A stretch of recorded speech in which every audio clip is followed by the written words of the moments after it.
Trading is closed on June the 9th, 2022. Let's start with our disclaimer. It's my trading plan for tomorrow, June the 10th. Remember, I can be completely wrong. Any trade you make should be at your own risk. My publisher has informed me he has no more copies of my book, The MEJT System is How to Print. But even though you can't get a paper copy, he does still have the electronic version. That's going to remain available. All you have to do is to Google Harriman House. So because of that, I'm canceling plans to do a new webinar on the system because anyone who wants the information can just access the electronic version. Let's review our calls. We had a higher target, 41.2760. We said unless we gapped down smartly, it should print. So we gapped down smartly. So that's killed before the open. Look for the pattern with the early low. That's this one. Tomorrow should have the early high. We said we should have a gap and a prompt move outside the day's range. We got that. We said if we gapped up, the target was here, but obviously we didn't gap up. So that was killed before the open. It's just a review of what we said. Commonest thing is a gap and prompt move outside the range. And unless we gap and promptly overtake the high, we should see lower prices. Turned out to be an understatement.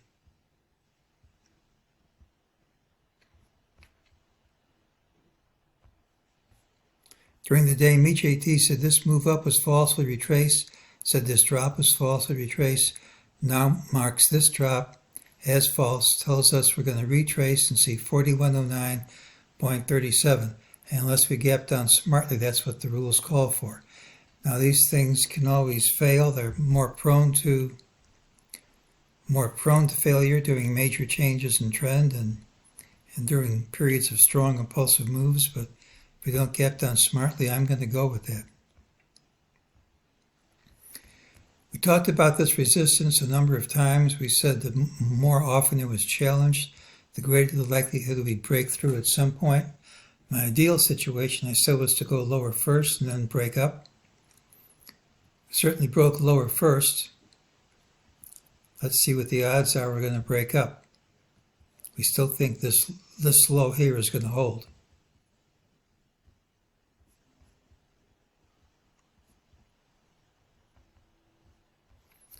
This was a chart we've shown many times. We have an F25 from Christopher Carroll and June 6th to 7th with a 3-day window. Today is June the 9th, so you're within the window of his spiral calendar date. The higher the number, and that's a high number, the more significant the low. That doesn't mean this one has to hold, but if it is a significant low, if it is, which you won't know until later, it tends to fall on one of his dates. Now, some other dates are coming up, so you can't be positive at this point. But this is a candidate for a panic low based on his work. And it would be a strong low based on the high number 25. That's if it holds. We don't know that yet. We had this chart. This is magenta A. We had 3 waves up. ABC, C is 1.618 times A. We didn't know its degree, but if it's magenta B, which is plausible, this could be black A of magenta C, because it's a 50% retrace of this ABC pattern. That's one of the places these declines tend to end.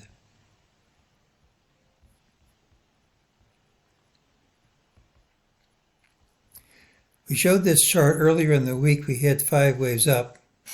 We didn't know at the time if that was the end of 5 or just wave 1 of 5. We said you'd have to break out of this range to know.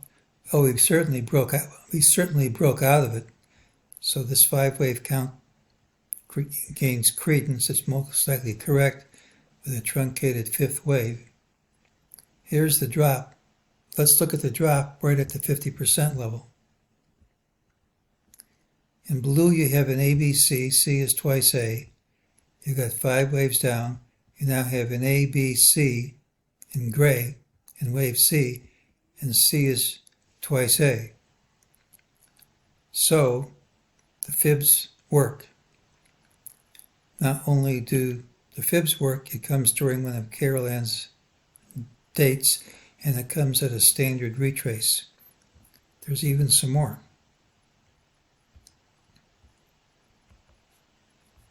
Tomorrow's pattern has a early high. Typically it's a rally day with a final hour high. Failure is a straight line drop. There's a higher MEJT target.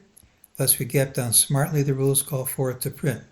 Be aware of the risk of failure increases during periods of major changes in trend and during strong impulsive moves. Now seems reasonable to conclude the rally on the 7th of June was a five-wave structure, completing an ABC at the bottom. The expectation has always been that that low is going to hold for a while, and higher prices should come, although this bear is far from over. Today's drop completed a 50% retrace of that ABC, came during a 3-day window for a Carol Ann change in trend date. The monthly percentage of stocks over their 200-day moving average dropped to only 5%.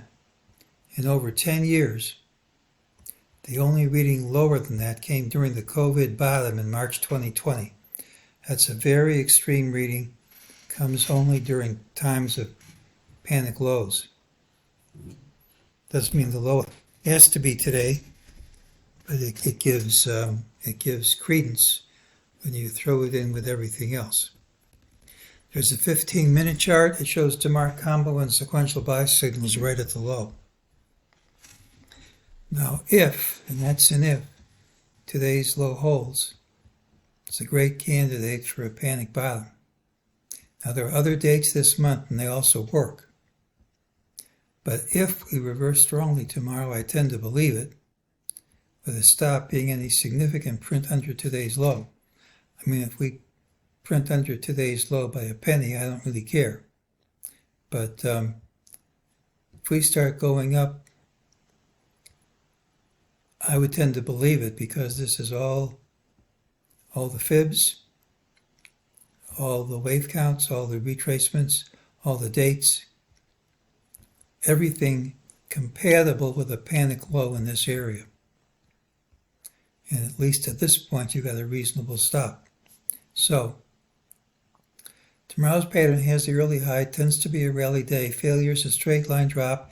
There's a higher target over 90 handles higher, 4109.37. If we don't gap down smartly, that's my call. You know the call, you know the stop. This is a possible panic low at today's low. Won't know till tomorrow if it works, but it's a strong candidate. And that's today's call.